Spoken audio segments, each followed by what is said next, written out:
Welcome back to the Bad Blood Podcast, people. Obviously, not obviously, but it's a special one the day for us. It's our birthday. We're a couple of days over late by doing a video, but as always, we're brought you by Spartan BK FightClub, the biggest, fastest growing bare knuckle pit fighting organisation in Britain, Europe, the world. We're taking over. Whether you like it or not, it's happening. Also, we're brought to you by ScotWest Shellfish, fantastic company. Hit them up on Facebook, check the website out. Fantastic stuff. Over on my side, we've got a massive thank you to Mr. Bloom's Black Seed Oil Mechanics. Delicious products that have life-changing benefits, really. All sorts of cures, all sorts of natural remedies. Cheap as chips, brilliant. You can't get much better. That's Mr. Bloom's Black Seed Oil Mechanics. And of course, Heathen Clothing, pretty self-explanatory, really. A clothing company, but one of the best about. So thank you so much. Honestly, without your help, we couldn't keep this. It would be super hard. We have been going this past 12 months due to your constant support, and we couldn't thank you enough, because we wouldn't be here doing what we are doing without your support. So you're not just a part of the team, you're a part of the family. Obviously, you have contributed way more than what we ever imagined. You have helped with studio fees. We've helped with obviously the coronavirus, with travel. You've helped with equipment for, obviously, like I've just said, the coronavirus, lighting, microphones, cameras, you name it. Like I say, without your support, we'd just like to say we really appreciate it. And would like to give an honourable mention to our past sponsors, obviously, because we don't forget where we come from. Northern Sports Martin, thank you very much. NuHempCBD, thank you very much. On my side, I'm giving a massive thank you to former sponsor, Hunter Supplement. Thank you very much, mate. And of course, the Governor Sports and Nutrition. So thank you very much, Steve. Cheers, pal. Right, mate. What a fucking It's been wild, mate. I could never ever imagined of getting this when I messaged a certain person and said, "Did you know how this come about? How all this started, mate? Right? Was I was meant to write an article on a certain person writing a certain book. Now, me being me, only had one publication to put it out on. So I got lazy and I didn't finish the article, right? Now, I thought myself, hold on, I could maybe get out of having to write and really, really think about this, yeah. So I thought, I'd message the person and I thought, right, how about we do a podcast? I says, we could put it on many more platforms rather than just one magazine. Yeah, we are today. Still smashing it to bits. Mate, bringing you in from the 6-1. I couldn't have made a better choice. Tall, dark, handsome. You've got it all. I'm telling you, I'm glad you've actually rectified that for us, because I was starting to feel a bit left out. No, but mate, cheers for getting us on the podcast. You know what I mean? You got us on during a very dark time in my life, and I probably needed this. You know what I mean? I probably needed this more than I would like to admit. You know, I was going through loads of mental health episodes, training, boxing, all that stuff was out the window. I was in a dark place, and I just did not feel like I had any connection to this sport that I've loved for the past 25 years of my life. You know what I mean? But then, no, there is another way in. I get to speak to the people still in there. I get to meet them. The podcast, man, if it wasn't for the podcast, I probably wouldn't have had anything to work towards. So I probably would still be in that same situation that I was. So ultimately, this has saved me. All the viewers that keep tuning in to watch my videos, they just keep it going. It just makes it easier to do. It does. It was hard at first. I could never. We all used to admit like that at first. 100%, 5 pence, 50 pence. 100%. When I was talking to these people by myself at first, right? When I've been watching these people for years, right, and reading that stuff for years, to actually speak to Aye. them by myself, even though I had met one or two just on that one occasion, like before. Yeah. Oh, nah, it was different. It was like, Aye. I Well, cringe at my voice at the beginning. I aye, cringe. it is. I didn't think I'd ever be doing anything like this, to be honest. Like interviewing people like that, because I don't normally see myself as educationally equipped to be doing so. But I don't know. You kind of just grow with it, don't you? I mean, I like the fact that you send us homework. Right, this is who we could get on. Like you need to learn about this person, and I've actually really got to go away, do my stuff. And then speak to them. I mean, I'm reading all these stories about them when it comes to the professional fighters. I'm watching videos of them. They get like the stuff that I love, and then I'm actually getting to meet them. And it's just an experience of a lifetime. Like every single person that I've met through the podcast, I've remembered. Oh, And I probably won't.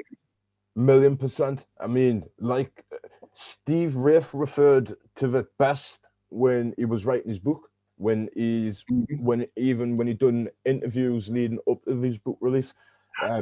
It was like walking into the book and meeting all the characters. It genuinely has been like that for us. It genuinely has. Like a man couldn't have emphasized or phrased a perfect, a truer, more meaning for that than what we've experienced this last year. Because, like I say, it's been a whirlwind, mate. There's been a lot of sacrifices on many of like your behalf, my behalf, but we've powered on. We've had some fantastic people around us. But mate, it's just weird to think that we started as a criminology podcast. Just audio. Just audio, got ranked on fucking iTunes, then done an interview with Christian, who's now my boss, not just as a fucking, and because I'm media, now I'm a manager of his branch of his company. You know what I mean? Yeah. It's weird, but obviously it's no secret we're telling Brian. We're trying to venture into the combat sports world more now. With that being bare knuckle boxing, we're always gonna have that as our speciality. I would like to say. I believe our best podcasts are still yet to come, because I don't believe. Honestly, I'm not just saying this. I not blowing my own trumpet, but now that I went to that show at Sheffield, Dennis Hopkins show, like, mate, You can kind of see where we're headed. Mate, I'm no disrespect to people interviewing fighters and that, but I know we can do a better job because we have the passion. I've seen it with my own eyes. You know what I mean? We've got so much passion, and that's just, I believe that's a bit different when you're going to these events. No, it is different. It is. You need a new breed. You need a new breed now. You do. You need some new questions. You need a new point of view. You need someone in that's got a different side of it, that hasn't got all the same questions. People that want to know different stuff about the fighters. Definitely an alternative view, and that's why I find, honestly, that the tips and the advice that's being given by many of our guests who were now classed as friends is invaluable. Yeah.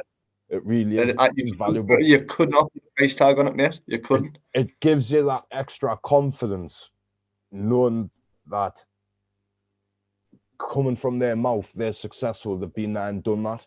So if you sort of stick to the same values, same ethic as in work rate, you can achieve that as well. Successful. You can achieve that. Look at you with the gym, fearless fitness. You know what I mean? Dreams are starting reality. Like I said, like you told, we've had that many on the night. Like you said, I remember sitting in my yard last year. You know what I mean? It was Aye. just a figment of the imagination. It was, yeah. Aye. Now it's It the was reality. it was just a thought that passed through my head. Well, obviously not a thought. It's something that I'd want to do. You Wanted to do for manifested years. it. Aye. I'm trying to fill a position that I wanted, because what it boils down to is obviously I didn't have a father figure. Like, I didn't have any male figure in my life when I was a young'un. So I genuinely didn't learn off anybody how to do any of these normal stuff. But there was 3 people in my life who I probably haven't even told them that, but I had 3 role models in my life, and all 3 of them were my boxing coaches. You had Keith McDonald, Maxie, Ian Turnbull, who he was the first person I'd ever brought us into boxing, and I used the last term as a role model very, very loosely. Alan Buller from Ashton. I mean, he's not exactly the perfect role model, but I tell you what, he turned me from a little boy into a man. And them 3 men were boxing coaches, and I didn't have anyone like them in my life until they came by. And like I say, I did everything them lads said, not because I feared them, but just because I had that sheer respect for them. And now, as I've come to my end of my fighting career, fighting ability, I think that's a role I want to start fulfilling, if you know what I mean. So I'm glad everything's fell into place. I mean, it's hard work. I've had the gym 2 weeks now, but I live in the dream. I've got a tattoo on my arm, living the dream, and now I am. I've got my own gym. I'm building a squad. We're rocking the podcast. I've got myself a job. Like I say, a year ago, all I had was time, and now I haven't got enough hours in the day to do what I want. That's the way I would rather have it, mate. That's just, Yeah. like I say, it just manifests this. You know what I mean? It, like, everything does. It, like, when you see people being successful, you want to be successful. Now, when you're being around them successful people, you want to be successful. Of course, mate, 100%. And I didn't say it when I said that earlier by looking and saying me going to that show. I'm not saying that disrespectfully, and yes, saying that you I just am the best. The ability to do something. To do something like that, yes, I know. I just know. I've been around it. You know what I mean? I've felt it. I've always said I could do their job. You know what I mean? And now you know you actually could. I could, yeah. And do you know what? I know I could do it with a full stadium and a full crowd there. I know I could. Aye, yeah. Big things maybe in the pipeline. We never know. Hopefully, mate. Fingers crossed. With the hard work that we keep putting in the graft. But anyways, mate,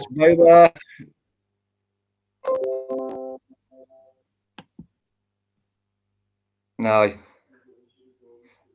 Still there? I'll have to spice that bit, but keep going. Yeah. So I just hopefully it just breeds and it keeps growing and growing and morphs and keeps morphing, mate. Hopefully it does.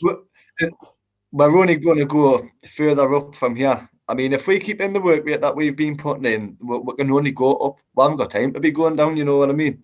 Mm-hmm. But in this 12 months that we've been going, we have had some amazing guests on, mate, haven't we? Fantastic guests, mate. Absolutely fantastic guests. Like, it's been mental to think how other people actually live their lives and to see how they come out the other end. Individual everybody is. Yes. And how they come out the other end. Because it's not about we're past, you know what I mean? Those are just lessons. It's how you learn from those lessons, you know what I mean? Of course it is. And how you live your adult life. Because let's not forget something here. If you're gonna keep doing stuff into your 30s and stuff like that, you're a fucking whopper. But when you realize it, like our guests have and stopped and changed their lives around, they're the type of people that you need to be spreading the word and giving advice. 100%. 100%, mate. 100%. But mate, right, we've literally got 3 minutes left of what seems to have been an all-night marathon. It seems like an absolute marathon. But I tell you what, mate, I enjoyed speaking to these people again. It was enjoyable, mate. It was really enjoyable. It was mad. It was just getting them all in at the same time. It just a little something different for us. I'm pleased it's managed to come off. It didn't come off fully how I expected, but we've got some footage for you guys. We thought would get people who we've had on during the year and make like a podcast. Not all as in one, but we've split them individually, some together, but we've spliced the clips together. It's a good hour. It's a good hour and 20 minutes worth. Might even be a little bit longer than that, but I'm sure you will enjoy it. But yeah, we'll be uploading that and enjoy. But for now, as always, Spartan BK Fight Club, ScotWest Shellfish, Mr. Bloom's Bayer Black Seed Oil Mechanics, and Heathen Clothing. Right, this has been the Bad Blood Podcast. Thank you for watching. Honestly, it's been a mental year. Long may it continue. Thank you very much.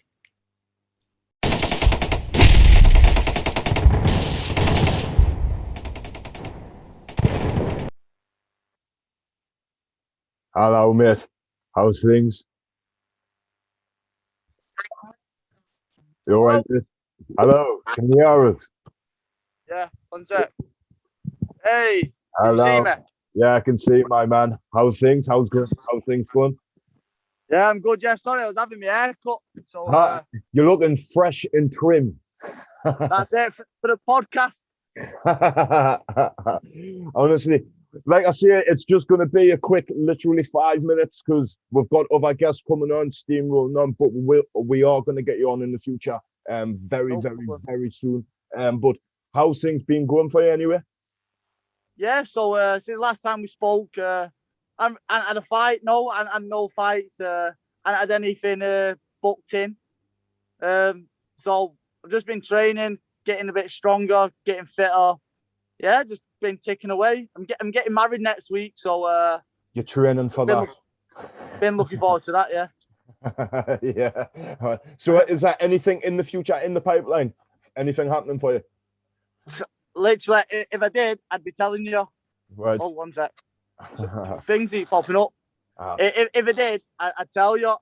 Mm-hmm. No, hopefully, when all the shows confirmed with new crowds and that, hopefully a load of shows get put on and I get banged on one and I get in a good fight.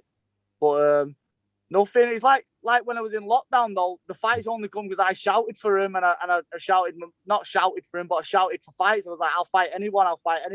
Yeah. I've been a bit quiet and nothing's really come about. But I'm happy. I'm willing to jump into a 50-50 in that, but when the time's right for me, I'm not deterred by 2 losses. So it's just one of them. Nah. Well, like I say, brother, we thought we'd get you on first because obviously you smashed our record, mate. You are our most single viewed viewer. We're got over 20K. So honestly, nice one. Thank you. Happy birthday anyway to the podcast. I much appreciated, mate. But honestly, mate, I love you and leave you, but we will arrange for you to definitely come on for a lot longer. And mate, enjoy the rest of your night and thank you for coming on. Nah, no problem. My pleasure. The pleasure's all mine, mate. You are the man. Right. Thanks, Macauley, man. See you later, bro. Ta-da, man. No. Right. Hello, Steve. Welcome back to the Bad Blood Podcast. Obviously, it's a year today that we started the podcast. I just thought I'd get you on because you're one of the reasons why I started doing stuff like this and got into stuff like this. I just wanted to ask you, how did you maintain your output for all these years at a consistent level? Thanks, mate. And first of all, thanks for having us on. Congratulations on your anniversary. It's difficult to keep, the content up. I mean, for me, I've probably been a podcaster just as long as you in the YouTube terms, really just because of lockdown. It's why I got started. I know I've done lots of stuff before, whether it's TV interviews, radio interviews or whatever. But But yeah, you know, the whole podcast thing, it's just, you know, I suppose it's just experience and having the contacts and having the knowledge on the different subject matters you're talking about. And I think with mine, yours is dedicated to crime. I dip in and out of crime, but I can talk about doorman because I worked the doors for 18 years and worked in the security industry. I can talk with or about criminals because I've met most of the major criminals over the last 30 years. You know, and I've written a few books about criminals, so that gives us the knowledge to be able to do that. And of course, football and boxing, you know, my two favorite sports. Football, of course, I'm a big Newcastle United fan, and that is the main content on my channel. And UFC Matters, you know, podcast has become really popular over lockdown. And, you know, the figures that we're pulling in for those shows now still blow me away. You know, I mean, on a Friday night, we have about 1,100 watching live every Friday now, and that's bizarre. And I'm humbled, and I never take it for granted. So it's the connections, I think, Lee. That's the thing. And you've got to build up connections. And I think when people in any walk of life, whether it's crime or sport, acting, door security, whatever it is, I think people can trust you. That they go a long way. And I think, you know, and it's word of mouth as well. People go, you know, you can trust that person to do a good job, and people will watch you. I mean, look at the names I've had on over the last couple of months, and, you know, since the coronavirus, people like David Icke, you know, somebody as controversial as Tommy Robinson, you know, getting those kind of guests on who pull in big numbers. Darren G, another one who essentially people told us not to do.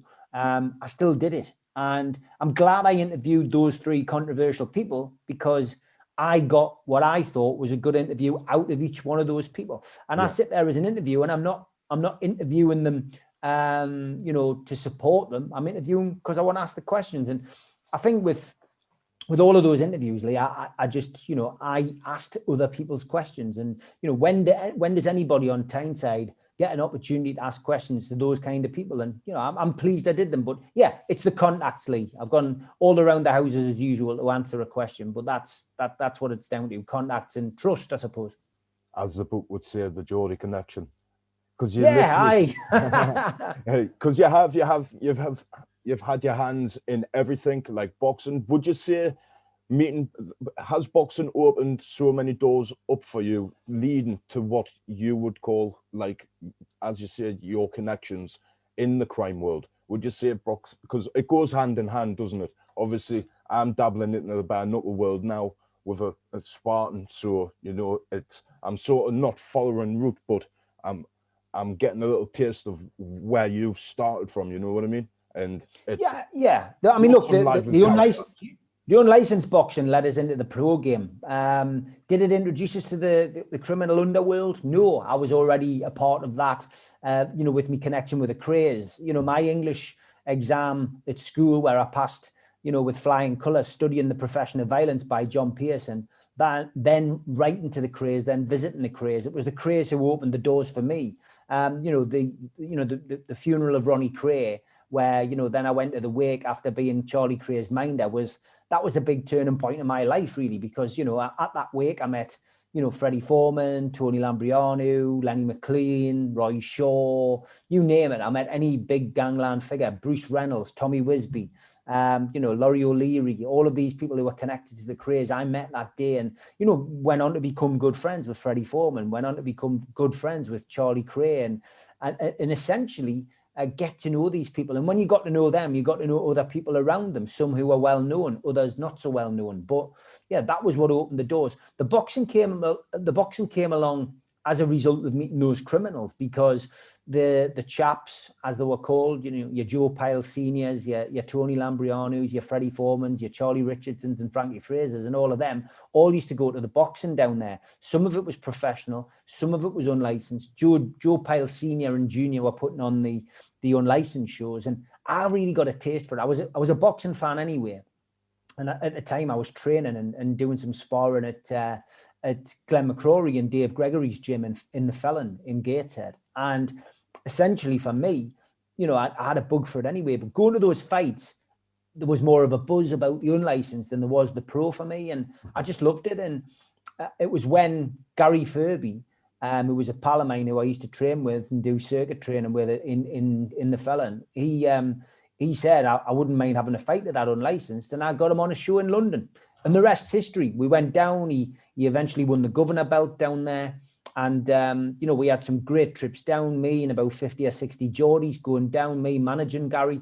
And, that was the start of my involvement in boxing, as we know it. And, I then went on to meet Spencer from Blackpool, who had set up the EBF. Big Philip Riley, one of the Sayers cousins, came to us and said, would you be interested in putting shows on in Newcastle?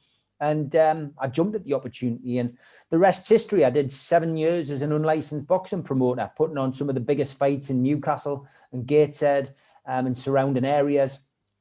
And I thoroughly enjoyed it. But, as with everything, it comes to an end. I found that copycats were starting to spring up. The shows weren't as good.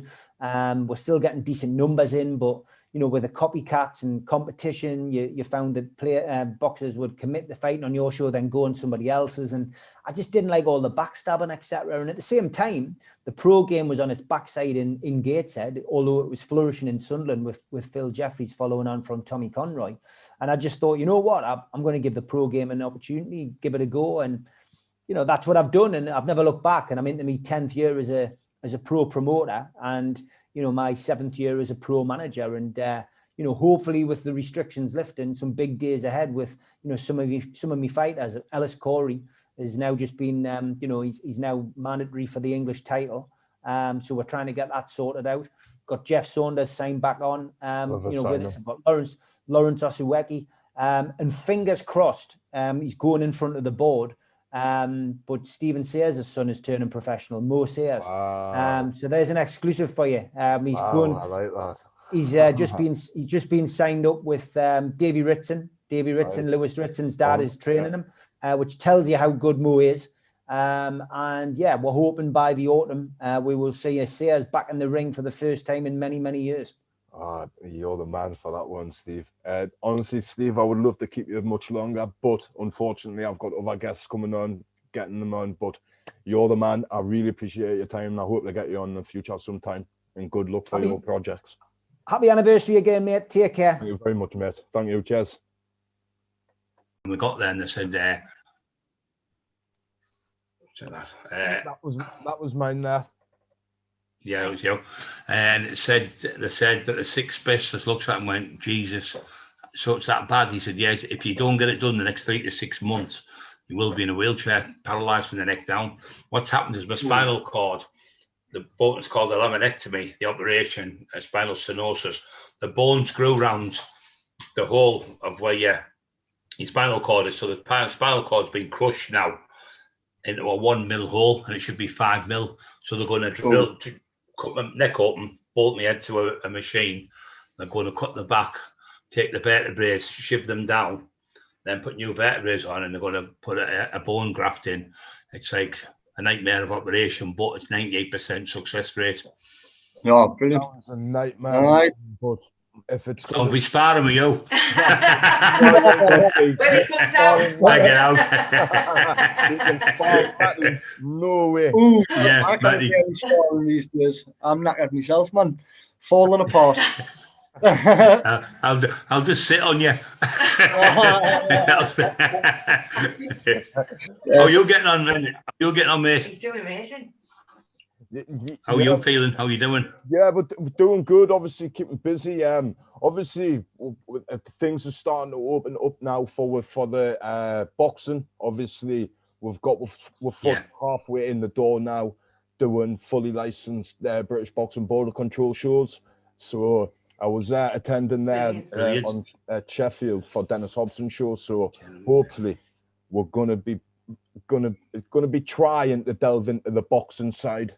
Into more mainstream boxing. Yeah, more mainstream boxing. That's good. And combat sports. Well, that's a passion for you, Matthew, isn't it? Aye. It's been kind of crazy for me lately. In our past year, I can remember sitting at a table with Lee with far too much time on my hands. All I had in my life was time. And now I just haven't got enough hours in the day. That's from finding a new job, keeping up with the podcast, and I've just recently opened up my own gym, Fearless Fitness, over on Horsty Hill, South Shields. Amazing, doesn't it? Yeah, it looks good. Thank you very much. We'll come up there now. We'll come up there when I get better and have a training session with you. Yes, brilliant. I'd love that. I'm sure the kids in that would as well. That's what it's all about. Yeah. It's about getting the kids off the street, because I keep saying the streets these days are dangerous. This world isn't the same world it was when I was about 13, 14. Like everything's different. And I just want to give people a place where they can feel welcome, where they feel like they belong. And I teach them respect, manners, discipline, stuff like that. General boxing crack. That's how it should be, shouldn't it? Yeah, well, that's we spoke to Matty Turner the other day, who was 47 years, being a boxing coach, Cordelis Carwell champion, and brilliant with Big Joe Egan and all them type of people. And he said, when you're with the kids, it gives them a community, and they're like a family, all the boxers together. So you makes them a part of something. You know, it makes them a part of something. Especially boxing gives you discipline. It's a bit like being in the army in a way, but everyone gets the littlest lad to the biggest lad. They all help each other. They do, which is rightly so. Yeah, but on them streets, like you said, there's just there's too much knives and drugs and drinking and just crazy things. That when your mind's occupied on something good, even if you're playing football or tennis or bowling or darts, whatever you're doing, you're occupying your mind on something else. When you start going out and you're bored, I'll have a joint, I'll have a try, and then you have a go. Next minute, 10 years later, you're on crack cocaine. So it's not the way to go. Doing fantastic. We were at a hostel last week, myself with Tony Grange, our leader of the church, and then we went and seen these kids. We're in a hostel, a homeless shelter thing.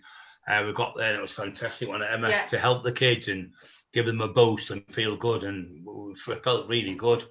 Yeah. So I'm going to be getting I'm going to be doing a lot of work with Darren Wilson from Safe, actually, who does the saving every fight, saving all fighters' eventualities.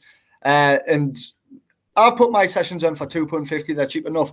But for the work I'm going to be doing with him is for like the more vulnerable children, like the who haven't got the right money for it, who are struggling with payments, or who genuinely need to be a part of something. Obviously, they're going to be put at a reduced rate or not. If not, through the SAFE program, they will be trained at my gym for free. Because that's what it's for. That's what it, like. No one needs to send the stuff so we can share it, won't they? Yeah, if you send us everything you've got, we'll share it, because we're flying our own face page. And I've just got to admit Nick into the room, because I can't have a former military man waiting on his time slot. He's entering the room. Entering the room, he's in the car. Can't see him yet. I can't hear him yet. But Nick Dunn was one of the Chennai Six, wrongly imprisoned. Hello, Nick Dunn. Sorry for being in my car. I've had a bit of a hectic day, and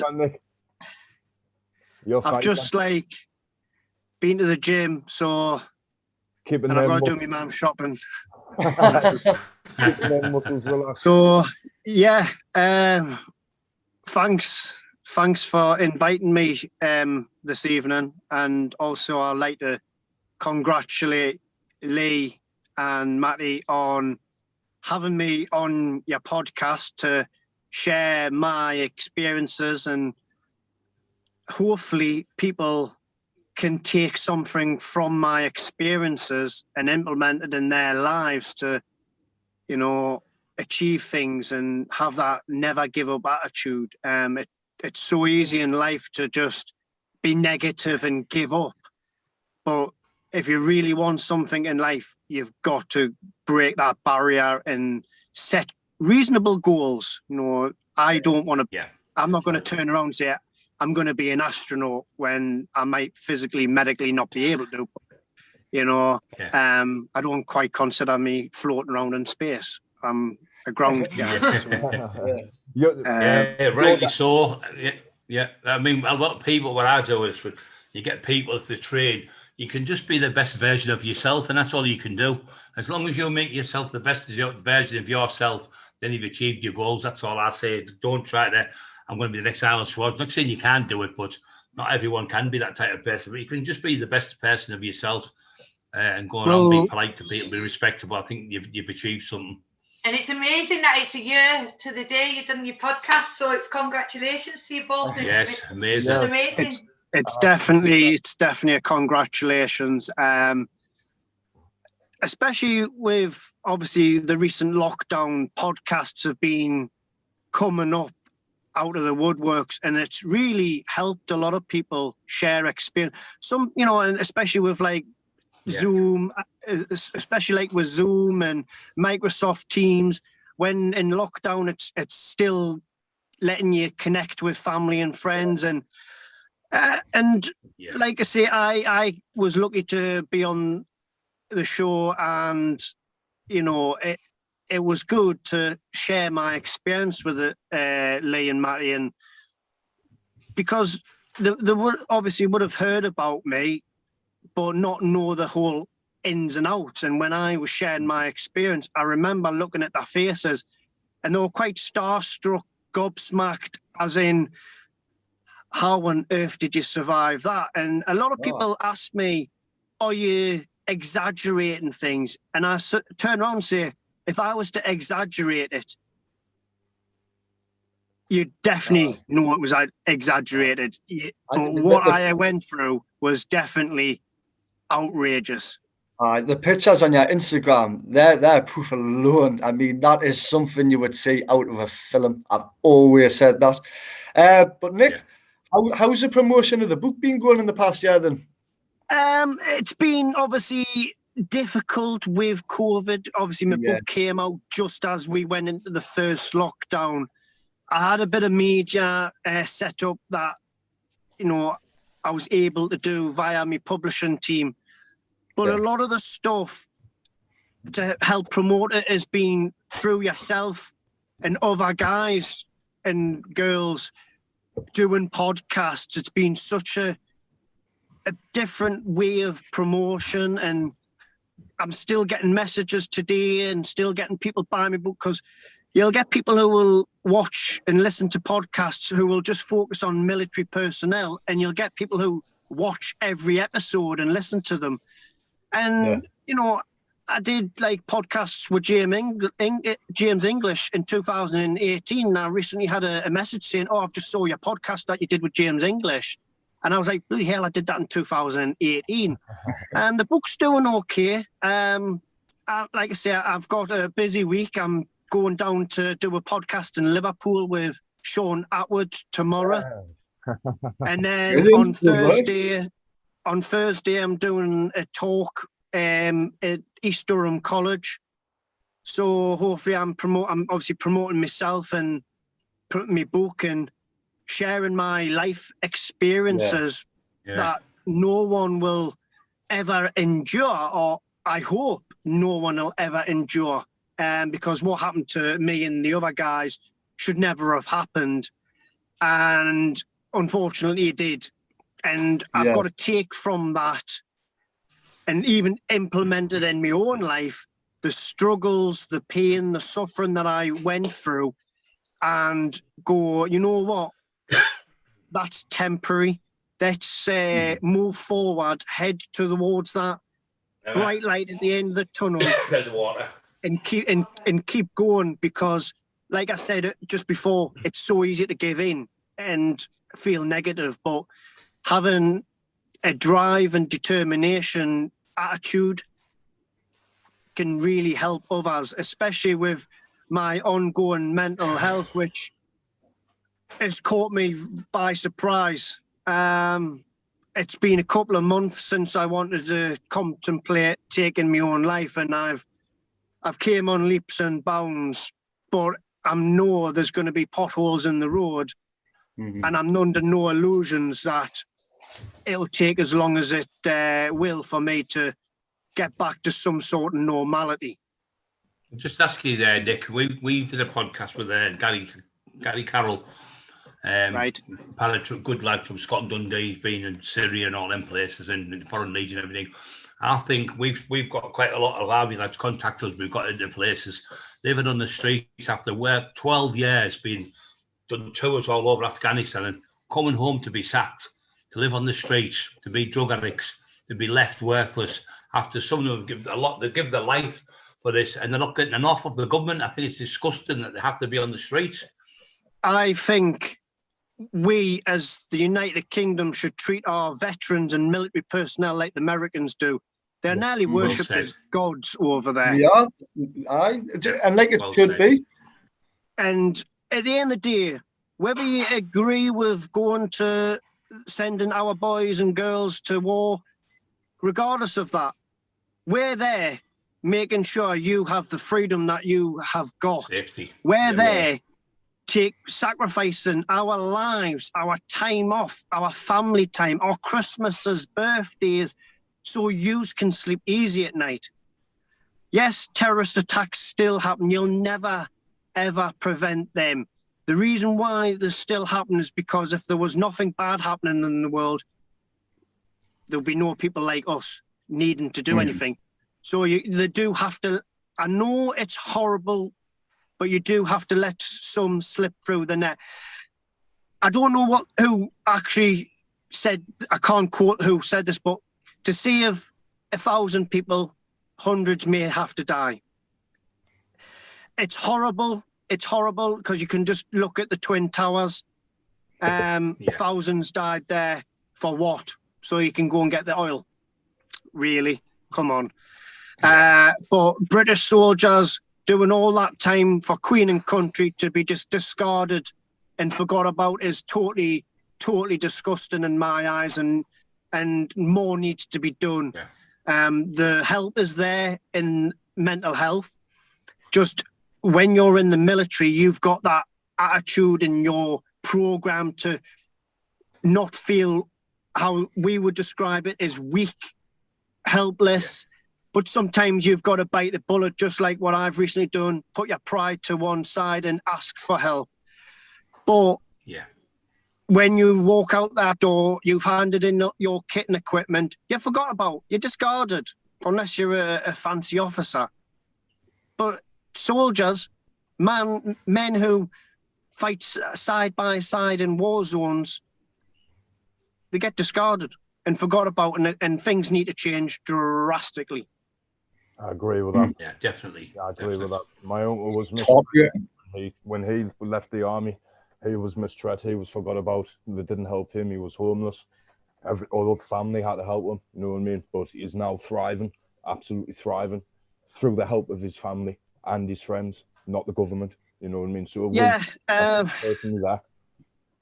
With a lot of the military guys, a lot of them are like, you know, who didn't go to Afghanistan, who may have just gone to the first Iraq. And a lot of, obviously, people suffered from the first Iraq Gulf War. But it's been, you're just, you know, playing the card, you know, playing the game, blah, blah. But it's actually been realised that they are mentally suffering, they are medically suffering, but they're on the streets, you know, and it's sad. It's sad seeing them. A disgrace, mate. You know, me, when I see people on the streets, or, you know, you know, we call them homeless, but people always split hairs and say, well, they're just rough sleep. I mean, come on, let's just call them homeless, because they are homeless. A lot of them aren't.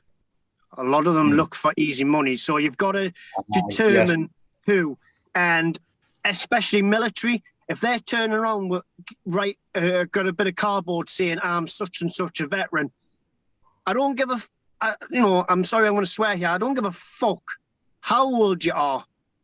You can ask a 90-year-old World War II veteran his military number, it'll just come off that tongue. That is something that is bred into you. You will never forget. 25184424. There's mine.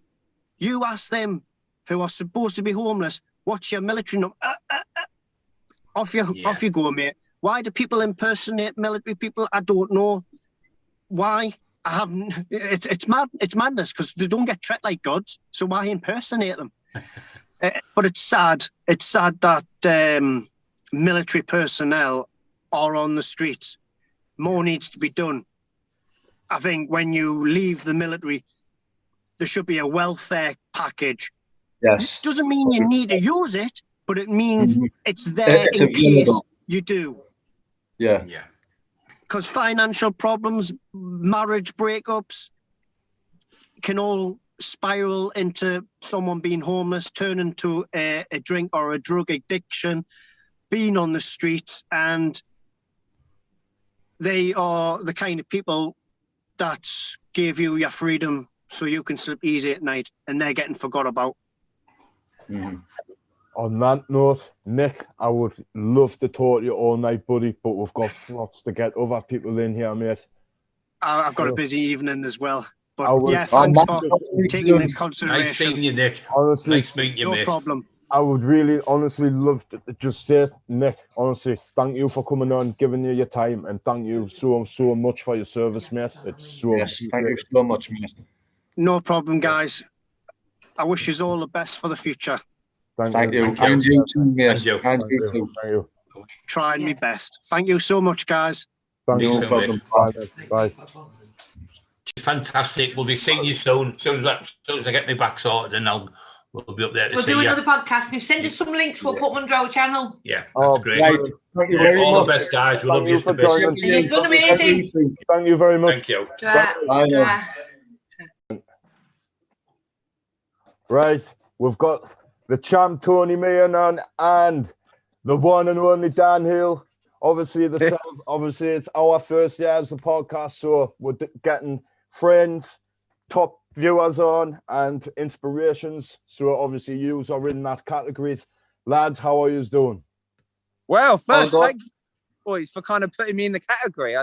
That's quite an honour, to be honest. You know, it's good. How are you? We've got to put you in the category. How's you, champ? Always good to be on the Bad Blood podcast. Always a pleasure. Yes. Yeah. Honestly, how's training anyway? For the both of you? Mate. Yeah, all good for me so far. So good. Gonna step it up a level very, very soon, like for the last month, and I'll be ready. I'll be happy. Biggest fight of your life, mate. Biggest fight of course, your life, my definitely. man. Without a doubt. That's us. Dan, how about you, brother? Yeah, well, I mean, to be honest, I do need to pull my finger out a little bit more than I have been doing. We were kind of, obviously, you know, we had to beat my first debut was going to be a few months ago on the pandemic, and I'd been training hard for that. Do you know what I mean? I'd lost a whole 2 stone. I'd almost been on a diet for nearly a year, boys. Do you know what I mean? And when that kind of all fell through, I have picked out a little bit. So, like, you know, my camp's been a bit off and on, but I'm back on. I've literally just come from the gym now, mate. So I'm, you know, don't worry. Obviously, when we started this, we didn't imagine where we would get. Obviously, yous have maintained this type of work ethic and consistency for a long time now. How do you maintain that? How do you keep your goals? Like, how do you keep setting them? Does it just come naturally? Does it just evolve naturally? How do you keep at it? Well, it's just with short time you have, really. Like, obviously, when your fight's creeping up, you just step your game up a bit more. I mean, it does take a while for me to start getting into it and getting motivated and that, believe it or not. So, yeah, I just like put myself in there. But as time gets closer and closer, I start liking it, enjoying it more, and doing, you know what I mean, like upping my game a bit more and taking it a bit more serious. I do take it seriously, but do you know what I mean? I just like start to do my best and everything. And yes, the closer it gets for me, like the more I train and that, you know what I'm saying? So yeah, Tony, you're a master. You're on every social media platform. You have your hands in absolutely everything. How do you keep at it, brother? Because you hammer everything, bro. How do you get the time? And work, you know what? And train. Some man. Do you know what? Honestly, it's like I didn't know I was doing it at first, but I suddenly realised after quite a while that I'm constantly updating, like, you know what I mean? Like, obviously posting, knowing where to post and sharing posts to certain pages, and just like I've like it's just come across me. Do you know what I mean? And I felt it took over me. And sometimes I feel like I do it too much, but I can't control it. Do you know what I'm saying? Yeah. I feel like fucking hell, I bet they're sick of me posting this and that. But you do have to keep active. You do genuinely. You can't just put a post up and expect everybody to see it, because they don't. And it's certain times of day, certain. Do you know what I'm saying? That's like there's certain ways of doing it, and I've just done it that much.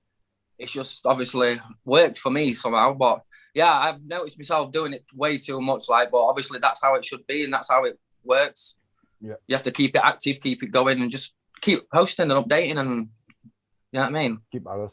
Dan, obviously your work ethic led you to being on goddamn TV, national TV. You know what I mean? So your work ethic speaks for itself. How did you maintain your work ethic coming up? And obviously, it's a bit of a change from reality TV to actually stepping in the 8v8 pit and wanting to punch a man in the face. Clearly, you wanted to punch a man in the face before on the show, but he was rowdy on the show. I was going to say, but you're now going against a man who's training to punch your face in as well. How are you taking that difference? Well, I mean, the funny thing was, when I was on the show, I mean, I remember the first season on, Twitter blew up one day, and I felt like I must have had 500,000 people say they wanted to have a fight with me. And the irony is now, do you know what I mean? It's gone from doing that to now I'm doing this. Do you know what? A little bit like Tony said, I think for me, it's kind of the closer it gets to the fight, the more dedicated I am. And really, like I said, I've just come from the gym now. And it's not a game. At the end of the day, if you're not ready, you're gonna get fucking hurt. Do you know what I mean? There's no, it's last man standing, and it's bare fucking knuckle. That is it. Like it's like you've been in there before, mate. What's that? Like you've been in there before. It's right though. It's right. Hey, exactly right. That. I saw your last fight, mate, Tony, and you are mustard, mate. You really are. You're good, and there was some massive swings in that fight. I'm telling you, I was standing there thinking, "Pooh, how are these two still standing?" Well, that's the first time I've ever actually gassed, so it was a bit of a shock to me myself. So I was like new to me.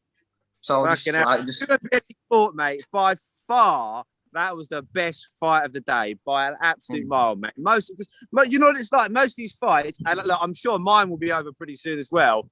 They're over don't even make a round, mate. Oh, yeah.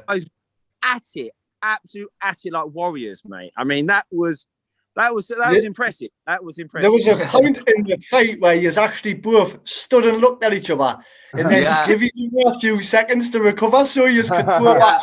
Now listen, mate, that is something fucking else. Yeah. Right, listen, mate, you just stand there, catch your breath, and we'll go back at it. Come on. Yeah, and both your eyes, both you and Billy, you're both like, well, I'm not going to give up. And you're like, no, but we're both absolutely fucked. I know. Yeah, it's funny how we both gaslight, isn't it? Crazy, but you obviously put that much into it. Brilliant, that was amazing. At the moment of fighting. Especially when you were hugging afterwards, like you were best friends. Yeah. That's what it's all about. Of course it is. Definitely. I never have malice or any bad blood with anyone really, unless they want to start. But now we're all in there, we're all on the same team. We all fight for the same promotion. Do you know what I mean? We all have to come across with each other one day or another. It's a sport, isn't it? It's a gentleman's sport, but it is in our way where you take it as a gentleman's sport until you're in that pit. And that's why when you keep it in the pit, you keep it in the pit. Outside the pit, as a gentleman. That's where you find a real respect for each other in there. Yeah. You've got to respect each other. Yeah. I can't wait for mine now. I'm shitting my pants, but I'm buzzing for it. I'm up here, down here, over there. Wait till you hear your name called out, mate. Oh, me arsehole flat. I'll be shit. I'll be walking in the pit. My legs will be gone. Oh, that's when your nerves will come out here. Bastard, I'll be wearing white shorts. But it's good. It's a good thing. So I tell you what, and it's not a face, boys. When we was waiting for the pandemic, the last one that didn't go ahead, and I jumped in there and look around. I was with Leon, and I was like, boys, this really is not a big. I've never been in that space before. Because when we was at your last fight, you just couldn't see anything. It was too hectic. And I was standing there with Leon, and I was like, mate, you're going to have to go some. There's no move, and you ain't going to duck and dive. There's a very small space. You're getting hidden there. It's a bit like cockfighting, isn't it? Cockfighting, You put them in and they just... Right, lads, honestly, I could sit here and chat to you all day, but we've obviously got other guests coming on as well. But I would just like to thank you for this time. I hope that was it. That was you. Bang on. No, but like I said, lads, I just want to say thank yous for coming on. Yous have helped we hit some brilliant numbers. Also, yous aren't just guests now, yous are friends, you know what I mean? Friends. So, honestly, thank yous for coming on and thank you for like, sharing your stories and sharing your life stories, really. But Christie, have a good one, boys. Nice one. Have a good one. Cheers, man. Do it. That was say to make some noise when the screen comes on. Got him in there. Get them in, lads. Right, nice one, brother. Cheers, Tony. Thank you. See you later. Take it easy. This. Oh man, how do we get out of this? Right, it's our birthday, so we've decided to get multiple guests on. We've got the champ, Robbie Adamson, and the yes, Christian Roberts. How are you guys? Good, mate. Happy birthday. Yeah. Podcast. Oi. How's things been going? Really good, mate. For me, really good. Training's going good. Just everything's just comfortable. It's just falling into place. Just need these fights to happen so we can move on. I'm currently on holiday at the moment. I'm down in Skegness. I've been visiting the Gaff gym, which are well known to Spartan fighters. Yeah. I've been training with Leon Brazil today. I'm actually sat outside in the car outside Billy Broad's house. Just been chilling with Billy Broad. So he's cooked us a meal. If anyone ever visits Billy, make sure he cooks your dinner because he's spot on. I'm not going to lie. Well worth 20 quid if I'd have paid for it. Do you know what I mean? But yeah, no, things are good, mate. Really good. And Leon Brazil, been training with him today. Yeah, honestly, guys, on fire, bro. Do you know what I mean? Like I've trained with him before in the past. A year ago, actually, I trained with him. And I actually came, and when he came to the gym today, I'd already done 30 rounds training with Andrew Luke, and our wrecked as it is. And he says, "You want to train with Leon Brazil?" I'm like, "What? You tell me now?" I'm like, "Fucking hell." Anyway, he came. I was wrecked anyway, so I will literally just give Leon a few pointers, and I'm not joking. He's on fire. Man, that guy's going to rock a few people's worlds, I think. And I do believe that because of Andrew Anthony's record in the past with previous fights, previous British boxing ability and that he's done, I think a lot of people are actually overlooking Leon. And to be honest with you, from what I've seen today about Leon, I'm more than impressed. And if he can keep on that right track, man, guy's going to be an animal, man. Do you know what I mean? Yeah. That fight itself is going to be insane. Obviously, after watching what I've seen today from Leon, that is now my most anticipated fight of the show, personally, if you ask me. Yeah. Because I think he's a lot of people are overlooking him. And to be fair, you know what? After what I've seen today, he's got his mindset on. He's mentally prepared. He's mentally solid, which is exactly where you need to be at 5 to 6 weeks out, and his physical appearance and ability is brilliant. Yeah, man, definitely can't fault him. So if nobody going to shock a few people on the show, honestly, I do think that Andrew Anthony's going to be up against it, man. And I like Andrew Anthony. Don't get me wrong, and I know his ability of boxing. I'm a boxer myself, so I know, but I do believe, like, as from where Leon's is a traveller, is a traveller fighter, and he's a fighter. He's not a boxer, and he'll tell you he's not a boxer. He just needs to be sparring with a few people that not a boxing sparring, but fighting. Rough, I think fighting, rough sparring. Hopefully on Saturday, I think I'm going to be sparring with him Saturday before I go home, and I'm going to just let him just balls deep, just kick fuck out of me as much as he can, and I'll just take it and just I'll take it what he's got, and that's what he needs. But he needs it not from me, but from a heavier 20-stone fighter. Do you know what I mean? I'm 11 to 12 stone, and he's literally going to break my ribs. I know for a fact he will, but I'm actually going to move around with him doing that. But I'm not laughing out of disrespect. It's just you, Robbie. You're just a different guy, man. You are just. I'll be driving home with sore ribs. I got something to remember from Skegness. Do you know what I mean? Happy days. Happy days. So, Christian, you're the man that gets all this stuff going. Like, you're the man putting these fights together. Like, what's your views on how do you think all this is going to plan out? Because, mate, you're doing a cracking job, mind. Some of these fights I cannot wait for. Insane. I mean, we touched on last time about the Robbie Adamson and the Tony Meehan fight. You know, when you're saying how hard was it to make the fight? Well, if you've got a fighter who's 4-0 and you've got a fighter who's 3-0, it's the only fucking fight to me. Aye. So I think that one speaks for itself. You know, Robbie hasn't put a foot wrong since he come on board. You know, I think if Tony's watching this interview, Tony will know this is going to be his hardest fight to date, you know, by a mile. You know, so, but let's keep going back, and I keep going on about it, that Tony could have given the title up, but he's decided to fight Robbie, and if he's going to lose, it's going to be in the pit. So let's first give credit to Tony for standing his ground and defending his belt, because I could name a handful of people who wouldn't. Some people that would flap.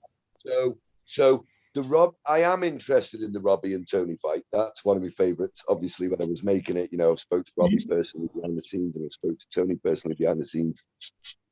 You know, both these guys are coming to win. You know, so it's going to be a good fight. But going back to what Robbie's just said with the Leon Brazil and Andrew Anthony fight, the minute I made it, I knew that it's going to be a naughty one. The minute you made it, you knew you'd created something special. It would be a naughty one, mate, because neither fighter take a back step. No. Definitely. So they're going to meet in the middle, and something's going to give really quick. You know, where you get some fans that say, "Oh, that was fucking shit, was over there quick." Let's respect what these guys are doing. Exactly. Going in a fucking 8x8 square. There ain't many people in the world that'll sit in the pocket in front of these two men when they're actually landing any sort of bombs like they can land. No chance. They're not staying in that pocket for long. No, not the size of them, and not with the fighting experience they've got. You know, Leon stepped up and done a number on Darren Wilson first time out. Credit to Darren Wilson still taking the fight when both opponents had fucked off. You know, you listen. We all know a lot of fighters that would have said, "Oh, if my opponent's not here, I'm not fighting." But these guys shook hands, met for the first time that day and had it. Leon done a really good job. You know, Darren was really unlucky in that fight. I thought Darren was holding his own at first, but then Leon shone through. You know, you could see the difference in power and stature in the fight. You know, now Andrew Anthony beat Jamie Hendry last time out, who was unbeaten until that point. You know, now I know he was a lighter weight than Andrew and whatnot, but like Robbie said before, both these guys are going to meet in the middle, and the prediction for the fight is absolute fucking carnage. Robbie, like yourself, I know you're a different type of character to many people and many fighters in Spartan. Obviously, we would class this as the biggest fight of your life, but you say it sort of when the last time we spoke on the podcast, when we had Tony on, I believe you said that he doesn't have the experience that you have. Are you training? Obviously, it's a stupid question, but I've got to ask it. Are you training like you are training for the most experienced, most ruthless person ever? Or are you really see it as that foregone conclusion that this is your night? I'm training, right, for what's coming next. And I know what's coming next. And as far as I'm concerned, what's in my sight, that's in next. They're going to get pushed out of the way as well. And I'm confident that Christian is going to bring somebody soon enough that's going to come stand in front of me, and is going to be just a little bit like me, a little bit tapped, and just going to want to bang and want to keep going. And I'm ready for that. I'm training for that. I'm no disrespect to Tony or any Tony's fan, because obviously, like I say, I like Tony for what he is.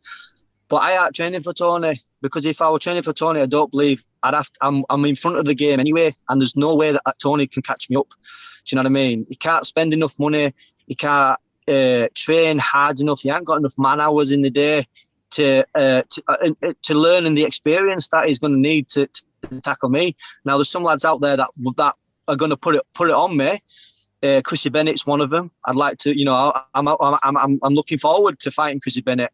I'm looking forward to seeing Jack McLeod's fight and Marco Pond. I thought Marco Pond were in our zone, but he's not. He's heavier than us. Do you know what I mean? He's Marco Pond, but there's no to say that, let him see if he can get down to our weight, but I don't think he's going to find it easy. And he can't rock up on day at 12.5 stone expecting to fight in a lightweight contest, because that's not how Spartans rolling now. It don't work like that. Can I just say, Robbie, that on record behind the scenes, what you don't know is I've had a message off Marco's girlfriend telling me where he will travel to and where he won't travel to. So sadly, we won't be seeing Marco Pond appear. All right. Well, I'm confident in what's coming next. I'm few chats with behind the scenes, and talks of American fighters coming over, talks of Mexican fighters coming over. Man, that's exciting stuff. Do you know what I mean? That's something that I can tell my kids, and I can show my kids when I'm older. Do you know what I mean? And that's. When people see me train, when I'm saying I've done 30 rounds, I ain't playing with 30 rounds. I'm training for 2 minutes and 30 seconds rest for doing 30 rounds. Do you know what I mean? My hands are sore from punching punch bags. Do you know what I mean?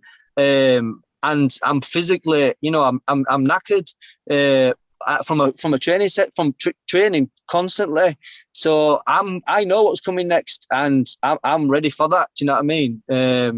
And if me and Tony's fights don't last as long as I want it to last, then because obviously I want to do full round. So what, 6 rounds we're meant to do, isn't it? 6 twos, isn't it? 5 twos, right? I'd love to be able to stand there and fight for 5 2-minute rounds. I'd love it if a man can stand there and hit me for 5 2-minute rounds.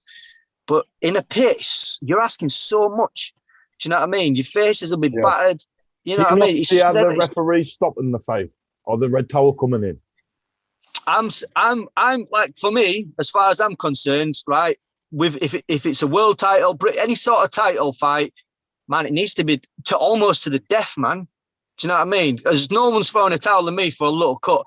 If you watch me and Jacob Williams fight, right, the stopped it after about 10 seconds, and I looked at him and I put my hands out and said, "No, don't stop it, man. He's having fun." Do you know what I mean? He was having fun. He was kicking fuck out of me for the first 40 seconds. But I'm not stupid. I was letting him happily. You can see me smiling at one point where I'm happily letting him bang me, because I know after he's finished doing what he's doing, he's fucked. He's wrecked. Do you know what I mean? What else can you do? What else can you do if you're a big lad and once your oxygen starts? It's like Tony now. Tony's got to put a lot of weight on, and he's putting size on. Look at his pictures that he's been sharing on Facebook. Guy's massive. Do you know what I mean? All these muscles that he's got need oxygen. So after he's used that oxygen inside his muscles, after the first 10 to 20 seconds probably, man, he's a bad place, man. You don't want to be in there with me. Christian, we're talking about Andrew Anthony Leon Brazil. How much are you looking forward to this fight? Because this is fucking mouth-watering stuff. Yeah, man. It's exciting, man, because exciting. Again, whoever wins this fight is going to come out of the other end as the BMF champion and the world champion, which I'm sure Robbie's going to want to slice of that fucking BMF belt at some point. We're hoping that Andrew Anthony, we're going to keep that. I seem to remember, Robbie, listen, this is a true story, this. I remember Robbie ringing me one night, right, and saying to me, "Hi, boss, I've got an idea." I said, "What's that?" He said, "I want to fight for like that open weight belt you're talking about." I went, "Yeah." He went, "Yeah, I want to fight John Hutton." I mean, if you've met John Hutton, he's a crazy caber-tossing Scotsman from the Highlands that stands at about 6'9" and weighs about 24.5 stone. Yeah, man. Definitely. All over that. And still am, but he's gone into boxing, hasn't he? Do you know what I mean? Robbie wants to pick them apart. But yeah, It don't matter. It don't matter who you fight, does it? It's just I don't believe that size really matters that much. It depends on what you can and what you can't take. I know some people when you get hit, your brain reacts and with a shot. I spar with lads that are 20 stone plus. Do you know what I mean? Sometimes, and I aren't playing, man. They can bang me as hard as they want, and you know, it is what it is. And I believe that I can take that. It's the smaller lads, I believe, that you've got to worry about. The smaller, faster lads. They can inflict some bad pain fast. Yeah. So to go back, yeah, I'm looking forward to Andrew Anthony and Leon Brazil. I mean, I know Robbie's stance on it. I haven't seen him today. Is saying his opinions changed a little bit, and he thinks that it's going to be a really lively one. And think for the fans and myself, I just hope they both come out safe and they both have a good, clean fair fight. Almost definitely. And there's no second guessing. Let's hope that the fights at Fight Fest get definitive endings. Yeah, definitive. That's exactly what this fight needs to be. A definitive ending. Speaking to Leon today, he's one of them. He'll fight till death, and like he said, he's not naive. If he's getting pummeled, it'll get stopped, and he understands that. But if it's getting stopped on a whim, that's how I roll as well. Like, obviously, I want to be going out on my shield. You know what I mean? I don't mean you have to drag me out of there, but I'll know if I'm beat on, I can't do anything about it, and so does Leon. But I sparred with Leon last year, right? And we had a bit of a war with me and Leon. And as I've looked at Andrew Anthony and Leon Brazil, until today, I thought personally that Leon's not going to win him. He's not going to beat him. But after seeing Leon today, spending a good hour with Leon, getting a few little tweaks in him, hopefully we're going to be sparring on Saturday. Then we'll see what it's like in sparring. But I'm pretty confident in Leon Brazil right now. I really am. Lads, I would love to keep yous and talk yous all night, but obviously we've got two last people to come on, and I would just like to thank yous for your time. And honestly, Christian, I would like to thank you because you've helped us a lot massively. You and Spartan, you give us a chance on the media section up here. And since then, I don't think we've looked back as a podcast. I think it's helped grow massively. And I just want to say from Spartan's perspective, as soon as I met you, I knew I'd sign the next Anton deck. Yeah. Fucking right to you. Definitely. In the boxing world. No way. Honestly, lads, it's been an absolute pleasure as always, but I've got literally 2 minutes left. Thanks, so gents. Must have love yous and leave yous. Thank you so much, Robbie. Cheers, Christian. Thank you, Robbie. Happy birthday, guys. Thanks very much. Thank you very much. Cheers. Thank you. Train hard, fight easy, bro. Nice one. Thanks very much. Thanks, boss man. Cheers, mate. Thank yous. See you, gents.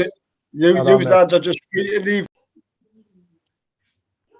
And we're back. We are back with another good friend of the podcast, Nathan Russo. Nathan, how are you doing, my brother? I'm tip top. Thank you very much, Lee. How are you two, pair of horrible bastards? Oh, we're just as horrible as usual, mate. Just as horrible as usual. Just plodding on and just doing what we do horribly. Wouldn't have you any other way. We're just fucking shit at everything. Absolutely ruthless. Obviously, Nathan, we've had you on multiple times. It's obviously we've been going a year. We thought we'd get with friends, with inspirations, and also with most viewed guests on. You clearly fall under multiple, you know what I mean? So we just want to thank you for coming on and giving me your time and what's been going on in the past year in your life. You know, you can have me on whenever you want. I've got all the time in the world for both of you. We'll always have you on, mate, all the time. Any day of the week and twice on a Sunday. as Tyson Nice. Fury Have you been would watching say. fucking Woody and Climbing? These YouTubers. So how you been? Obviously, you're keeping up with the boxing. How do you think with the Tyson and Anthony Joshua situation? Bit. I knew it was going to happen. Yeah, Fucking knew it.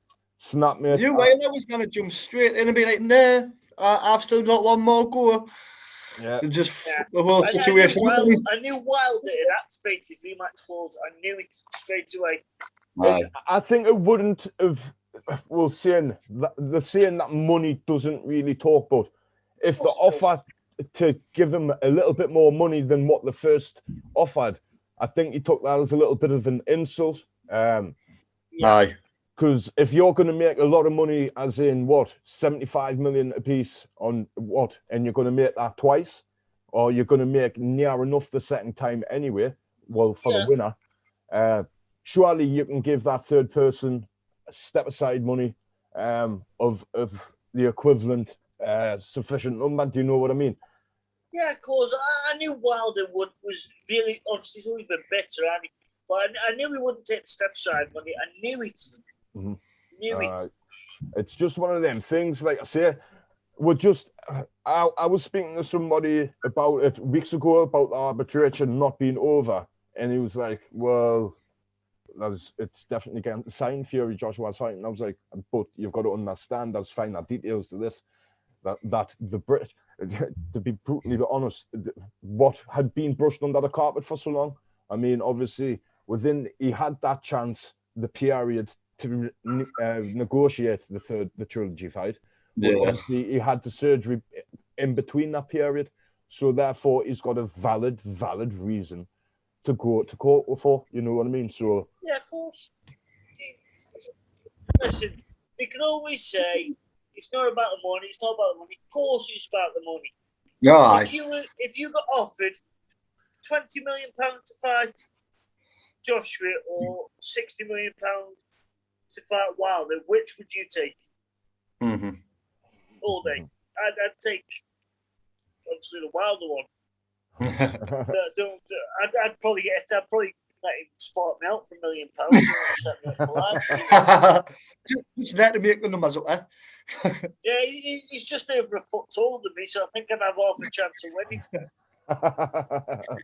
How did you find the Billy Joe Saunders Canelo fight? Obviously, everybody knew it was going to be a tough ask, but did you think it was the right time for Billy to take that fight? Do you think we would have seen a better Billy Joe Saunders if he was a bit more active, as in having back-to-back fights and a different? It's a tough one, isn't it? It is. It really is a tough one. It's a tough one because it's like 6-1 off. Because the other you could say he didn't box great because of inactivity, because of COVID, etc. But then he's against fucking Canelo. Yeah, I know. Mm-hmm. Come on. Yeah. And to be fair, I stayed up like an idiot to watch the fight. I was fucking balanced. I was working the next day with my old man. And that eighth round, seventh and eighth round, that shot Canelo landed. Even I felt it. Yeah. No. It was just the way you could see it. He was looking for a whole fight. Yeah, he landed it a couple of times, but only glancing. Yeah. He's damaged in the later rounds. I do understand, obviously, with Billy Joe Saunders being a southpaw and Canelo obviously being orthodox. Billy Joe might have felt safe dipping to that side, but understandably, over time, when you're against a smart boxer like Canelo, ultimately that man is going to do that. He's a machine. He's not human.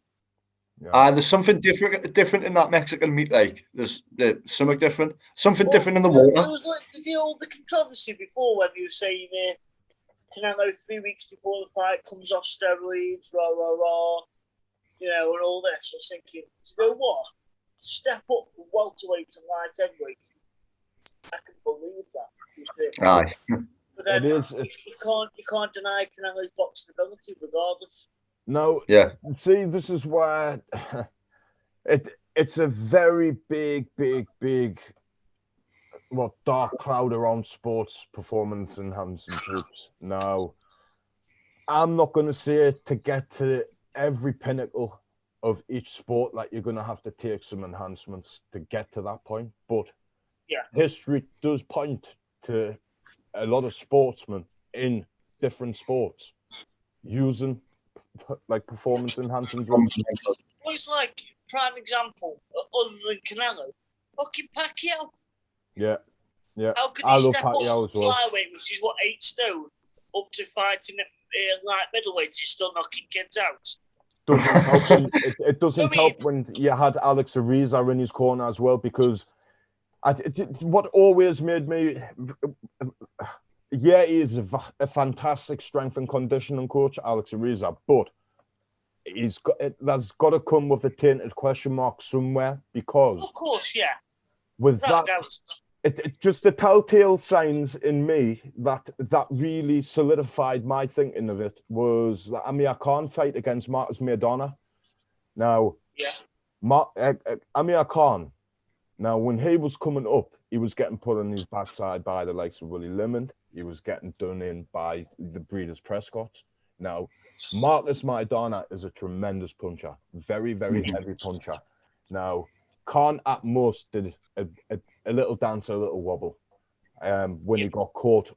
He done well to survive that round, but a testament to Alex Ariza's strength and conditioning. But I believe that is something extra with what that man was given fighters.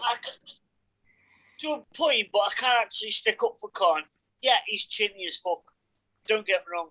But now, obviously, I've been to university and college and studied all sports and that. Now, you've got something called cerebral fluid on your brain, which is the body's natural shock absorber for the brain, stop it rattling around. Mm-hmm. The less body fat you have, the less cerebral fluid you have. So that means you're more susceptible to getting knocked out, having blackouts. Now, I know when Khan was fighting at 9 stone 9, when he got stopped by Prescott at Fort Lemond, he was at roughly 1 to 2% body fat.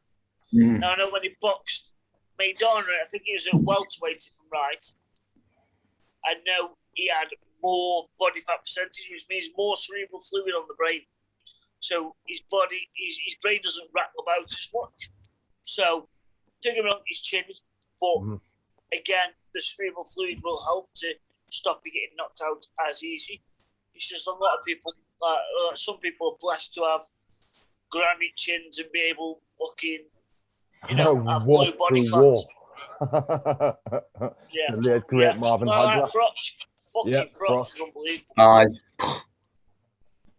Huge and Joe Calzaghe, though, even though he got dropped, he always got back up.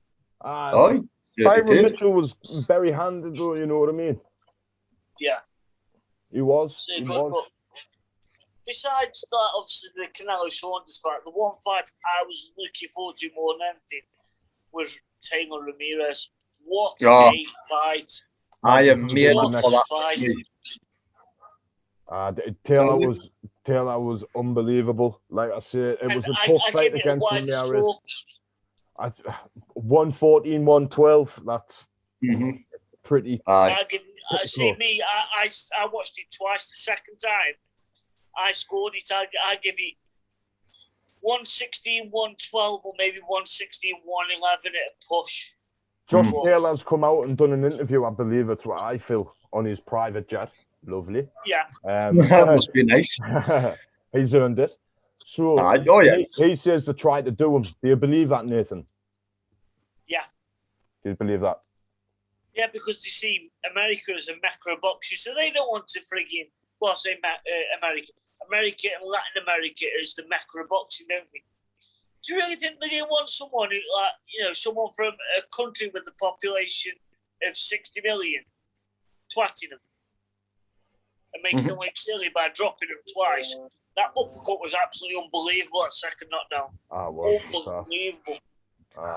It's such a skilled boxer, but a terrific fighter, a brilliant fighting heart. Yeah, skillful as fuck. But the thing is, it's like skillful. Boxing, I've noticed, like, especially the Taylor fight and that, and a couple other ones where they've given decisions, you're thinking, how the fuck have they got it that close? It's a dick measuring contest. That's all it is. No. See which country's the best. It's got fuck all to do with the fighting. Who brings the more revenue? Which country's best in the world? Yeah, It's all definitely. about power. Of course it is, mate. Honestly, Nathan, I would love to keep talking to you, brother, but I will speak to you tomorrow. I will phone you tomorrow to discuss what we were discussing earlier. But yes, honestly, thank you for giving me your time, not just now, but on previous podcasts. I think it was a very, very smart move from Paul to introduce you. And obviously, I'm not going to mention the other man's name, but... Oh, well, I didn't give a fuck, I don't. Well, I'm not going to give him any airtime, but a bad thing led to the good thing because obviously we've stayed friends and we've, you know what I mean? You're going to continue to grow together. Definitely. And then when I come up to see you, Matt, and me not fucking at your gym. Oh, I might let you hit me a few times. Oh, yeah, anyone these days. I'm fucking feeble, not me. Right, on that note, brother, thanks very much, Nathan, and I'll speak to you later, mate. Yes, you take care. Thank you, man. Thank you. Cheers, mate. Nice one. Good on, mate. Thank you. And obviously we're back again. It's its birthday special. We've had many guests on. Like to bring on a special friend along with you. Sorry, should I say it? Excuse me. Daz Wilson. He is the founder of Safeguarding All Fighters' Eventualities. Now, obviously, when fighting, you just think of, oh, let's go and watch this fight. But in a fighter's life, you do not see the dark side. In a fighter's life, when them lights are on you, everybody loves you. When them lights go out, you are not in their thoughts. You are forgot about. You are irrelevant. You are irrelevant. That might. I am a no mark. That might sound harsh, but it's very true. What Daz has started with Safeguarding All Fighters' Eventualities is a benchmark for where fighters can go to Daz with their mental health issues during their fighting career and after. And there's not very many people doing that. I know we've only got a short amount of time with Daz, but we just, as a podcast, want to say that we think it's an absolutely outstanding initiative and an outstanding project because, like I said, there's not many unions in inverted commas about for fighting industries after the fighters are out of those lights. So, Daz, obviously, welcome onto the podcast because nice one, lads. Thanks for coming on. But mate, what a fucking idea, my man. What an idea. It's inspiring. It's inspirational, especially coming from your background yourself, Darren. Firsthand, you know what it's like. Obviously, there's no more fight game left. You had the accident after your last fight. Well, that punched out of me. Aye, but you've put something in place for people so they don't feel like forgotten about, left out, like things like that. I kind of thank you enough myself, just as a former fighter myself, like on how important that genuinely is for people. Because as soon as you've stopped making posters, like your name's not on fight cards anymore, like Lee says, people slowly start forgetting about you. And but that's it. If you've given so much of your time to this industry, and then when you've come to your end, you've got nothing to show for it. Like no one remembers who you are. No one remembers. It does. Everything will hit on you. You think to yourself, what the hell was that for? What was the point? But then they've got like you are like a safety net for fighters because they know that they actually have got someone that can turn to about not only their own problems like addiction, stuff like that, but stuff within the fighting industry, within combat sports. It's like I don't know, mate. I think it's absolutely fantastic myself. And after opening up my own gym and going through the tests I had to do, like the safeguarding and stuff like that, people need programs like what you've got, Darren. People need them. It's not we should do something like that. It's your program is essential in my eyes. Yeah, and that's what I feel. You know what I mean? And you know, I'm fortunate that Christie at Spartan BK FightClub has not just gone, right, you're not making cards anymore. See you later. You know what I mean? Yeah. Because he sees what goes on before, you know what I mean, during and after, and he's all about the supporting fighters, and that's why I've set up Safe in conjunction with Spartan. Because, like I said, I've just been chatting to you there, Lee. You know, I've got injury here. It's my third operation since my European light heavyweight fight with Leon, where my jaw got badly broken. And so that were, when was it? That were on a pandemic show, and it was what, October or something last year, maybe a bit more. So I've had September. So I've had about 8-9 months of pain, taking codeine medication, 3 operations, you know, screws going through the roof of my mouth, which, you know, the physical then had an effect on my mental health. I suffer from depression anyway. So it all has an impact. But Safe, we're here, whether it's mental health, drugs and alcohol, whether you just need a chat, whether you know, you've got depression, whether you've got some life circumstance stuff going on. It's really good that, you know, people are starting to share the message now that we're here to support them, and thanks for you guys doing that as well, definitely.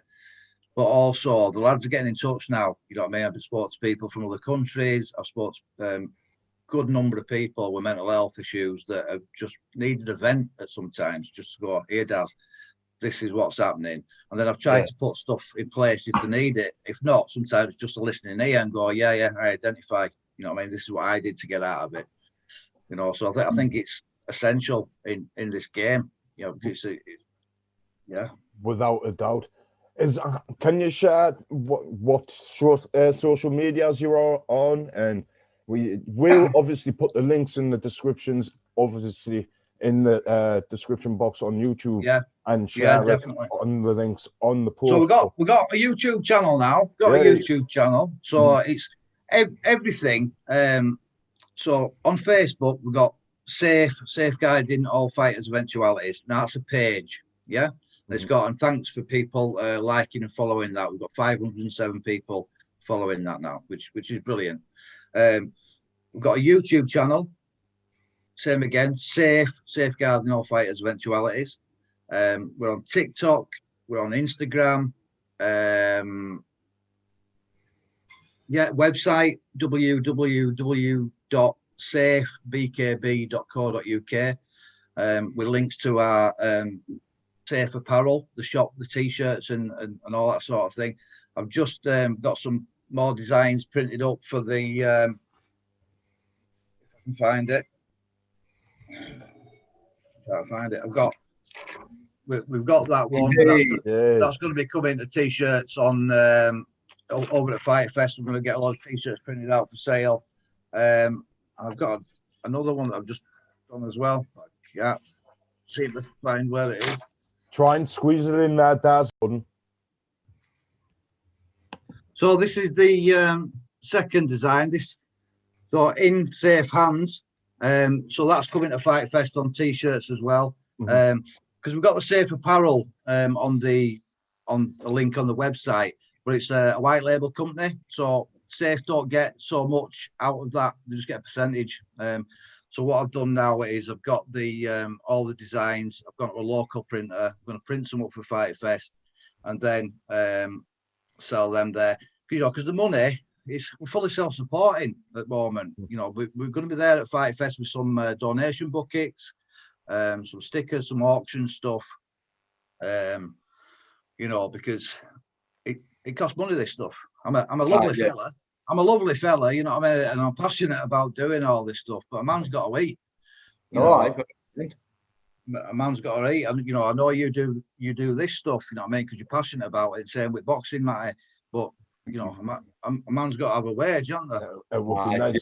There's got to be some give. There's got to be some given to you. Definitely. Otherwise, you're putting yourself into the ground. With hard graft that comes, you know what I mean. Aye. Well, that's it. You know, Matty, you were just saying about setting up the gym and that, and all the safeguarding stuff you've got to do. You know, the actual exams that they put us through. I mean, when I was there, because I let a little bit into it, you've got to listen to some scenarios, and like you've got to diagnose the type of abuse, if there's any abuse there, and like what you would do afterwards, how you would approach this type of stuff. Some of these things were just like I said, scenarios. Some of these things were real life stories. Yeah. And it got to us. It really did, because it made us realise that you've got to approach everybody differently. Like there's something going on with everybody that you haven't got a clue about.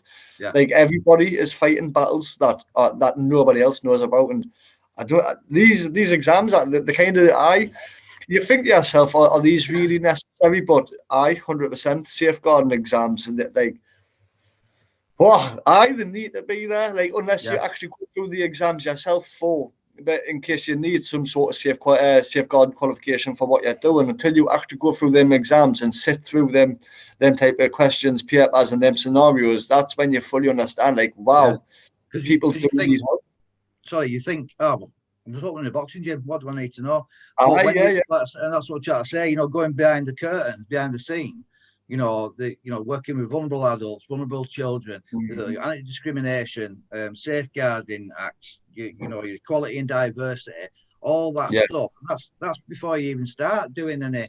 It is. GDPR 18, gathering and recording information with data protection and confidentiality, and when to break it, and so it's not just me turning up and being at the end of a Facebook call or a phone call to fighters. You know what I mean? It's like keeping correct records. It's doing it right. It's, when we start drug testing, it's doing all that properly, password protected stuff, so everybody's anonymity is protected. And it costs money. It costs money to set up secure emails, stuff like that, which you've got to have. I'm doing what I can, but just looking for any sort of donations, any funding, anybody can give any time to project, because it's all voluntary at the moment. Anything, any contacts. It's like, we've got you on board, Matty, and thank you very much. I could not have my gym not be a part of something like this, because like we're talking about, offering classes to like the more vulnerable child, the more vulnerable young ones. Sometimes these people have got like money problems, can't really afford the sessions and the reduced rates. My gym is there to get these kids off the street. My gym is there to make them feel like they belong somewhere. I'll get them in my gym no matter what. Like, money is not a problem. Money's not a problem. If they need the training, I'm there, and see if we can make that happen. You see the problem all the time in football, kids losing out because the mum and dads can't play the football subs every week. That's exactly it. I mean, I've made it as cheap as I possibly can, to the point where I'm actually not taking any profit at all from the gym. Everything's going back in, because obviously I've just started. I've had a lovely donation of a few people, so my first wage and the wages from the gym after that are all getting put back into the gym.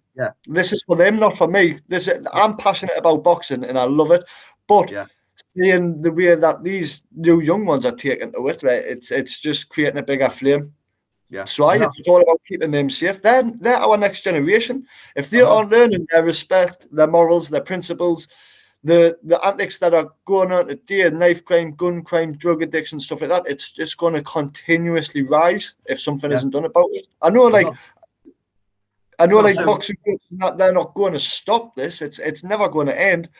But what they can do is help give a few young ones the best start in life that they can get. Well, that's it. It's breaking those generational, misconceptions and stuff. You know what I mean? What are we teaching our kids? You know what I mean? What we're teaching our kids to come into, what society we're bringing them into. Are we teaching them how to communicate, how they feel, so they don't end up with mental health issues and suicide? Or turn into a drug to get rid of the, the fear or the, the non-acceptance or the bullying or whatever. We've got to be strong, be strong around as kids. Even, and with my experience, I didn't have that growing up, because my dad wandered around and my mum did what she could, but I didn't get told how to communicate, and it's all right to cry, and it's all right to, as a man, to have feelings, and didn't have any of it, man. Didn't have any of it. So I just want to throw this up and all, because I know we're like doing a segue. Community sport. Safe, safe communities. So sport support through sport. So I'll just mention quickly, there are a lad, the bloke who Andy, who trained Leon Brazil, who fought me. He got in contact with a lad who's in hospital through bullying, a lad called Cade, and he got bullied to a point. He's only 11-year-old. Got bullied to a point where he didn't want to live anymore. Do you know what I mean? And he stopped eating. So goose pimples. You know how sad's that in this day? Yeah. It's serious. I know, in hospital, he's getting fed through a tube up his nose. Yeah, I mean, he come out of hospital a couple of days ago, but he's lost that much weight, and he gets fed 6 times a day through a tube in his nose at 11-year-old, man. Fucking hell. And it brought up all this past emotion for me. You know what I mean? I'm goose pimpling right now. I thought I'd dealt with a lot of it, but and I have, because I can look at it from an adult perspective and all that. But we're right back in sat in them toilets, you know, right back at throwing up before I went to school, right back at self-harm, you know, breaking my legs to get off school, you know, because I was bullied on my skin, my ears, my twitch, my flipping oval-shaped head. I used to make songs up about me, man. You know, it's half funny when I look back at it now from an adult perspective. But at the time, that much fear and less than and all that. So setting up this, and that's why I wanted boxing trainers and gyms or any sport to give a bit of the time. Let's get these vulnerable kids in doing productive stuff.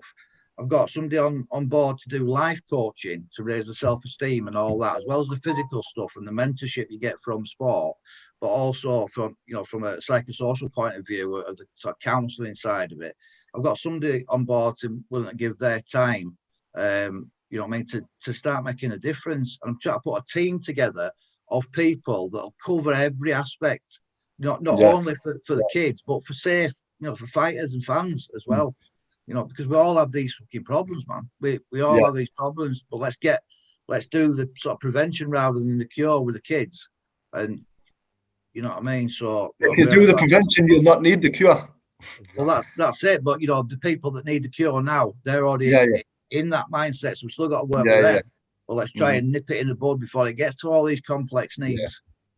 You know. Well, honestly, like I say, guys, we will set up another podcast, because obviously I could sit here and listen to you all day, but we've got to wrap things up and move. Because I'm good looking, innit? It is, mate. The best stunning looking. I knew. The best looking, my friend. Always. But Daz, honestly, just wanted to help you get the word out there. Know that we're supporting what you're doing.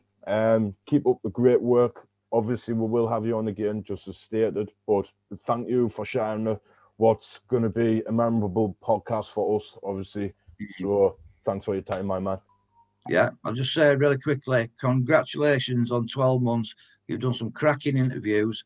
You know what I mean? I'm honoured that you affiliate with little old me here. Do you know what I mean? And you do some great work. So long may it continue. You know what I mean? And I'll see you at the next event. We'll get looking at some brutal pit action at Spartan BK FightClub. Aye, that's what I'm talking about. Yes. Yeah, man. We're proud to be on board with something like this, so it goes both ways. Not just that you're a friend as well, you know what I mean, Daz. So thank you for your time. Yeah. Stick with me, I'll make you famous.